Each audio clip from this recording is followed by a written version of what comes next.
So there is quite a nice selection of weapons that you will have access to in Ghost of Tsushima, and even more tools that will definitely give you an edge in the battle up against the invading Mongol army. Of course, I've compiled all of the information that I was able to get my hands on from the initial announcement of the game all of those years back, all the way up until today. So I've consulted every piece of trailer, interview and gameplay video that I could get my hands on, just so that I can bring you this comprehensive list of all of the weapons and tools that have ever been confirmed in Ghost of Tsushima up until today. Of course, there are still many weapons that haven't yet been even talked about, even though they were teased, so I guess that comes later on when the game releases on the 17th. But yeah, if you enjoyed this video, it would be really awesome if you left a thumbs up on the video. Also subscribe if you want to see more of Ghost of Tsushima, and let's jump right into it. The first one, and by far the most iconic, is none other than Jin's katana, also known as the Sakai Storm.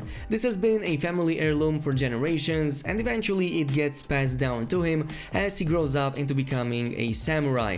This is something that he uses as a main weapon to fight against the Mongol invaders, and it's not just something that he keeps on his side to take down foes, but also like a companion that's with him from the very beginning all the way up until the end.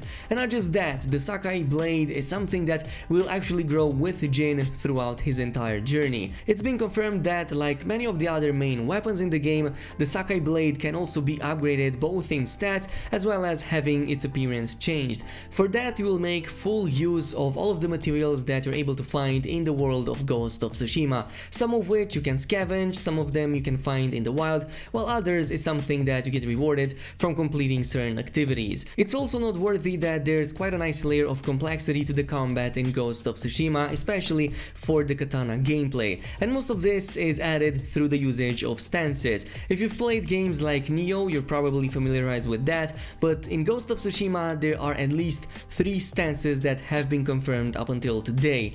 The first one is called the Stone Stance, and what Jin comes with by default. It's basically his ancestral style of fighting developed to go up against other swordsmen. So basically, whenever you see enemies with swords in their hands, this is the stance that you will switch to. Water Stance is quite the opposite of this one. It's a way more simple and way more free-flowing style of combat, but this also makes it way more suited up against enemies that carry shields, which is why you're seeing it being used often to break down enemy defenses and opening them up to incoming attacks. We also had a tease of a third one here on the UI screen that seems to be pointing up towards a spear, so I'm very sure that this might be something that might be better suited up against enemies that have longer range weapons such as polearms, spears and everything of the sort, but again, it remains to be seen once the game releases.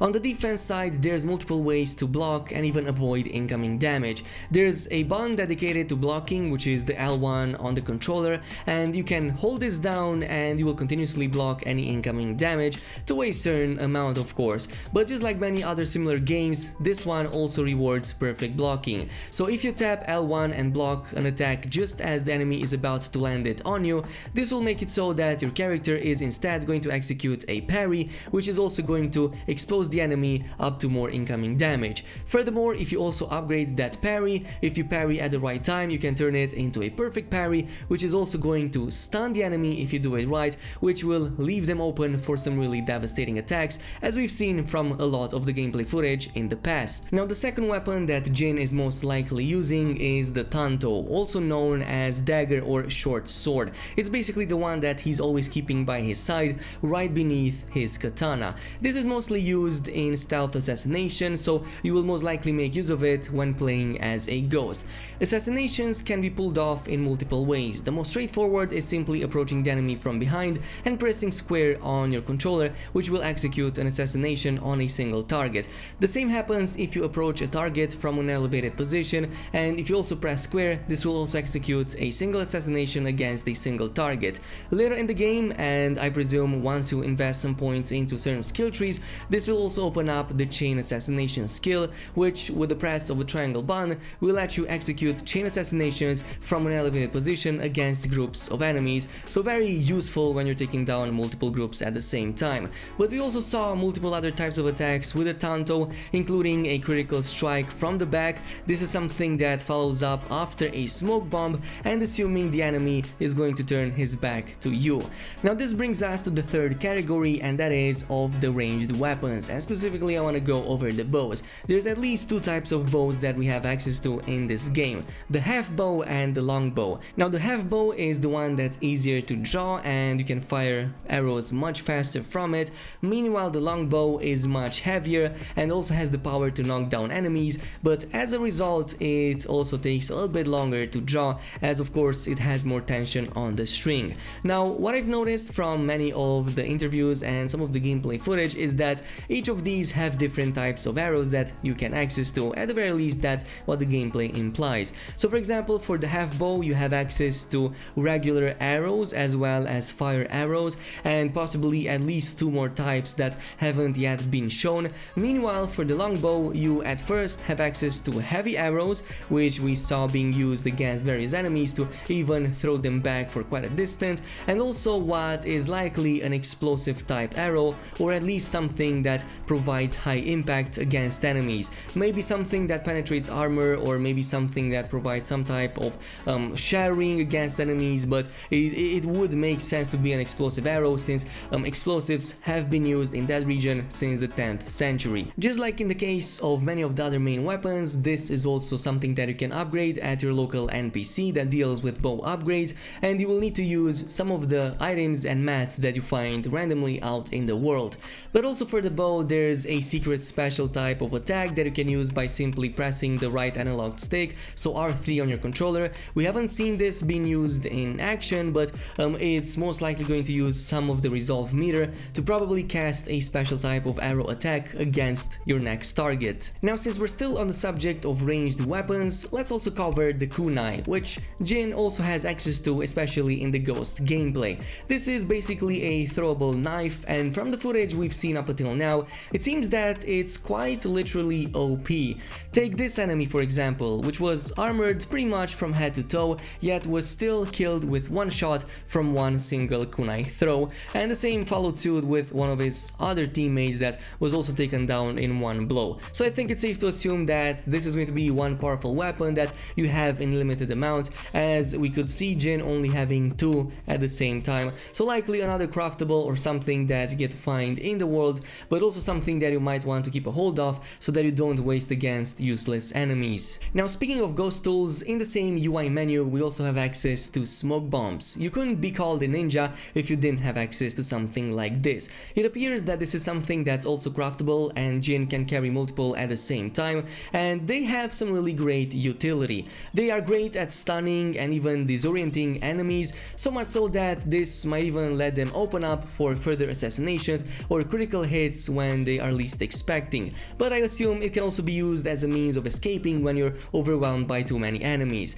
Furthermore, there also seem to be certain abilities and even charms like this one that might provide additional functionalities, like having smoke bombs buff up your healing when you utilize them, but I'm sure that there's many more still in the game. Nonetheless, since we're still on the same subject and the same UI, I also want to draw attention to the fact that there are still two icons that we don't really know what they even mean. So we have this icon of what appears to be a flaming sword on the right side of the UI, but then at the top there's also another one that kinda points out towards something that might cause an explosion, but again it remains to be seen if that is really going to be the case. This brings us to the final category, and that is the distraction tools, as I like to call them. We had two types of tools being used in this kind of way, which are the wind chimes and the firecrackers, both kind of working in a very similar way, but of course with some differences. So from what I was able to tell, it seems that the firecrackers are something that provides a loud noise that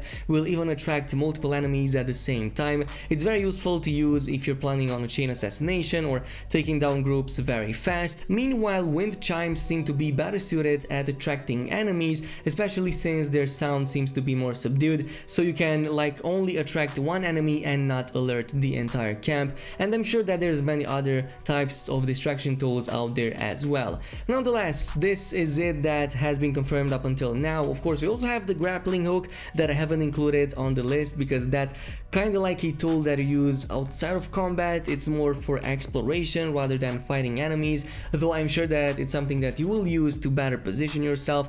And there's also the big sword on the back that we haven't seen being used up until now. As Jin seems to be wearing at least 3 types of swords on himself, it begs the question, what type of weapon is this going to be, and is it a secret that Sucker Punch is keeping for us for once the game releases? But until then, we have less than a week. I cannot wait to bring this game to you guys and cover it extensively here on this channel. So if you want to stay up to date with everything Ghost of Tsushima, then definitely go ahead, leave a like on this video, comment your opinion on it, as well as subscribing and activating that notification bell, as that would really help me out with the algorithm. But thank you so much for watching, and I'll see you guys next time.